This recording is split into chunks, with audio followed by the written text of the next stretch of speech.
Mississippi from the Element Wealth Studios. Joining us now in the studios, Omarr Peters. He's the Southern Regional Coordinator for Students for Life of America. Good morning, Omarr. Thanks for coming in. Good morning. Thank you for having me. Yes, sir. So tell us about your organization, Students for Life, and what your mission is and what you're all about. Yeah, well, Students for Life of America is a 501c3 nonprofit organization that has over 1,200 student groups all across America, and our belief, our mission is to abolish abortion in our lifetime.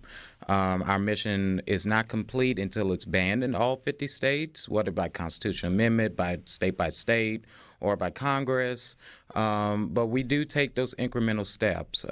What's about to happen at the Supreme Court is an incremental step. It's a big step, but what we do is we're out on high school and college campuses. I am focused in Mississippi, Alabama, and Louisiana, based here in Jacksonville. And what I do on a day-to-day basis, I train students, I mobilize them, I mentor them, I table on campus, I go out into the community. Now we're doing a big project called the Campaign for Abortion-Free Cities, which we chose 20 cities to start out, and we've been expanding ever since. And we're going door to door telling people you don't have to go to the abortion facility. You can go to a pregnancy resource center, which is local in the area, and they provide free resources. So basically, we're doing a lot in the community. We're doing a lot in the schools, and I'm really excited about it. Yeah. All right. So the working on schools, you said high school and colleges, right? Yes.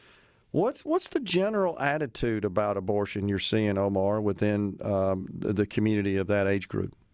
I will say this. I can only really speak for my region since this is what I work in and I know it best. Sure. And in this region, it's a mix. Okay. From what I've seen with students are very apathetic. In Mississippi, Alabama, and Louisiana, the general belief is you're pro-life, or at least you're pro-life with exceptions. Okay. But there are a lot of pro-choice students. I just did a middle school and high school. Sometimes we do work with middle schoolers as well. I just did a middle school and high school assembly where I did an apologetics training, and I have never met so many pro-choice Catholic students in my life. Wow. I really did not.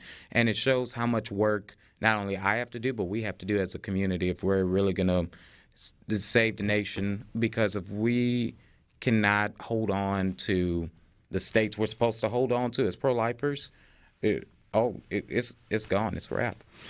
So what do you tell them about, and are you able to turn some of these folks around? I assume you do. That's what you're doing on a daily basis, trying to change attitudes and opinions. But how do you go about persuading them to become more pro-life as opposed to pro-choice? Yes. Well, there are different tactics, different arguments I use. First, when I'm conversing with someone, when I have a conversation, I have to get to the root of the issue.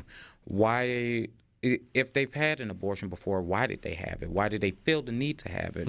Or if they've experienced, let's just go into this one. If they've experienced rape or incest, what happened? I want them to know that I care as a person. I want them to know I care about them as an individual. I love them, and I want them to get all the help and compassion that they need. Not just from me, but my organization and organizations around us. We like to say it's 90% relational, 10% intellectual. Okay. You just can't throw out stats. Stats mean nothing to people, especially when they're hurt. Yeah. But me looking you in the eye, me telling you that I love you and that there's help, that's how you get to the root of the problem, and that's how you change hearts and minds. It's one heart, one mind at a time. I've heard that when folks learn more about the details of the procedures themselves, that definitely has an impact. It does. It does. What I like to do is I wouldn't go into a procedure because it's almost like throwing out a statistic. You don't want to fully invite that, or if you do invite it, you don't invite it the first at the first opportunity, which most people would think is, okay, somebody's walking by the table. Oh, would you like to see an abortion? No. And most people would generally agree that's not a good tactic. But once I can explain what they are, for one, a lot of college students don't really know what happens, especially in a surgical or dismemberment abortion. They don't know. Yeah. We did a tour last semester called the See Me Now tour, which focused on the Dobbs v. Jackson Women's Health Organization case, which focuses on dismemberment abortion and overturning Roe v. Wade, right? Yeah.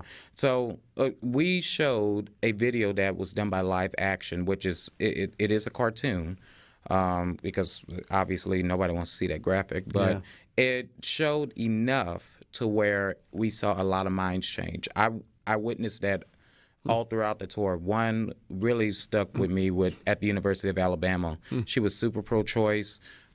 I and my manager asked her, would you like to watch this video? It was, 1 or 2 minutes? After that, she said, okay, I can't be pro-choice anymore. Wow. Interesting. So, I think when it's just discussed and it's just words, either spoken words or on a paper, that's different than when you actually witness and you see more the reality of what it's all about. That just, I think, tends to change minds. Right. It does change minds. Yeah. It does. It's just how you work it into the conversation. Yeah, sure. But like I said before, it's 90% relational, you knowing that I care as a pro-lifer. I care about your life.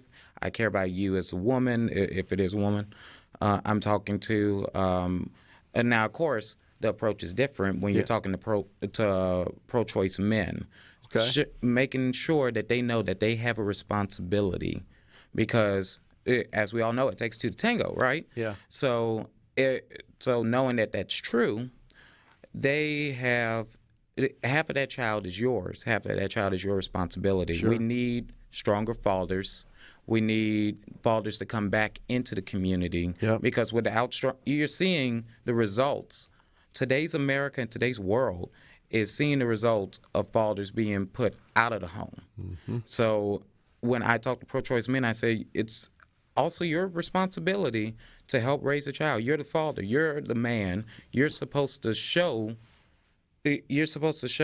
men how to be men. You're supposed to show women how a man is supposed to treat a woman. Right, exactly. And we've lost that. Yeah, I agree. And part of what I do is trying to get that back. Yeah. So how many states are in your district, Omarr? 3, Mississippi, Alabama, and Louisiana. All right. So in Mississippi, I think it's true that we're down to only one clinic in the state. Is that correct? Yes, we are. And that's in Hattiesburg?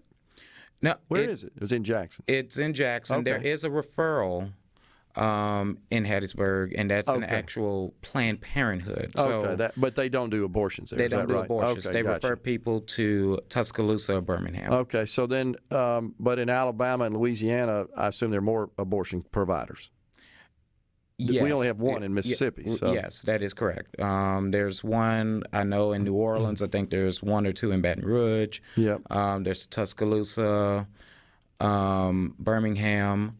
There's one in Mobile. There's one in the Huntsville area. Okay. And I think I might be missing a couple. Okay. So, all right. So we've got this opinion that has leaked. Mm-hmm. Then the reports are that maybe half the states, roughly, might either totally ban abortions or severely restrict them. Mm-hmm. What are you hearing on that as it relates to the 3 states in your district? What do you think is going to be how they fall on that? Well, what I believe is going to happen in Mississippi, Alabama, and Louisiana, well, for one, we do have that trigger law here in Mississippi, which would ban all abortions except for rape and life of the mother. I do know that in Louisiana, Alabama, we're working towards getting similar bills. Okay. So, and it looks like the blue states are busy cobbling out legislation that would expand access to abortion. So, yes. But your mission, you made that clear. Your organization, Students for Life, is to completely eliminate all abortions. Yes. Yeah. Yes. Is that right? That is. And I just want to say, just to keep up pro-life student efforts in Mississippi, Alabama, and Louisiana, please go to studentsforlife.org/Southern. That's studentsforlife.org/Southern. Please donate what you can. Yep. Nothing's too small. But whatever the Lord leads you to give, please give, because it really is needed, and Appreciate it keeps you coming up in. those efforts. Thank you, Omarr. Appreciate it. We'll be right back.